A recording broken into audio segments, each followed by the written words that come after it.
Alors en fait, pour moi, il y en a une principale, c'est ce qui est la confrontation entre l'impression 3D, comment ça fonctionne, et la propriété intellectuelle. Il y en a probablement d'autres, par exemple l'application du droit douanier. Quand on conçoit un fichier aux États-Unis, qu'on fabrique en Europe, quel est le droit de douane qui s'applique. Mais moi, je me concentre sur la propriété intellectuelle, c'est-à-dire la protection des formes par le droit d'auteur, la protection des inventions par le brevet et le marquage des objets par la marque, que ce soit une marque très connue dans le grand public pour les produits de sport par exemple, ou des marques industrielles qui sont plus connues dans un tout petit secteur d'activité, parce que en fait, tous ces droits sont mis en œuvre au moment de l'impression 3D, entre la numérisation, la distribution de fichiers, l'impression elle-même et puis la distribution de l'objet imprimé. Donc d'abord prendre des précautions.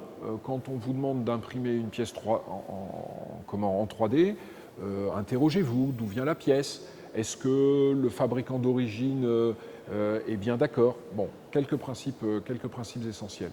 Sachant que, encore une fois, l'ignorance, le fait de ne rien regarder, le Ponce Pilate, ça ne fonctionne pas. En matière de contrefaçon, il y a une belle expression, la bonne foi est indifférente. Vous ne pouvez pas dire « Ah, je ne savais pas ». Et puis, ça c'est quelles précautions prendre pour ne pas être embêté?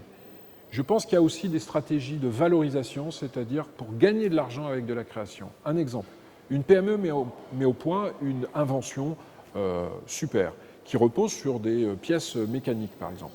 Aujourd'hui, si elle veut distribuer, elle doit prendre des brevets partout dans le monde, première source de coûts, fabriquer, assurer la logistique, assurer la garantie, distribuer, avoir des stocks, avoir des flux. Et ça peut être très très coûteux en termes de capital.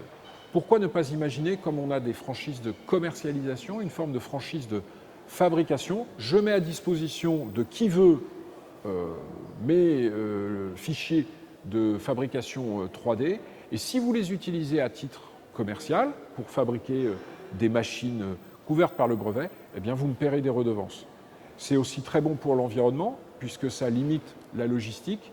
Ça a un effet qui est aussi brutal et aussi efficace économiquement que la distribution par une plateforme de fichiers dématérialisés dans le domaine de la musique ou de la vidéo. C'est vraiment une source très intéressante de valorisation du savoir-faire et de création d'emplois sur le sol européen.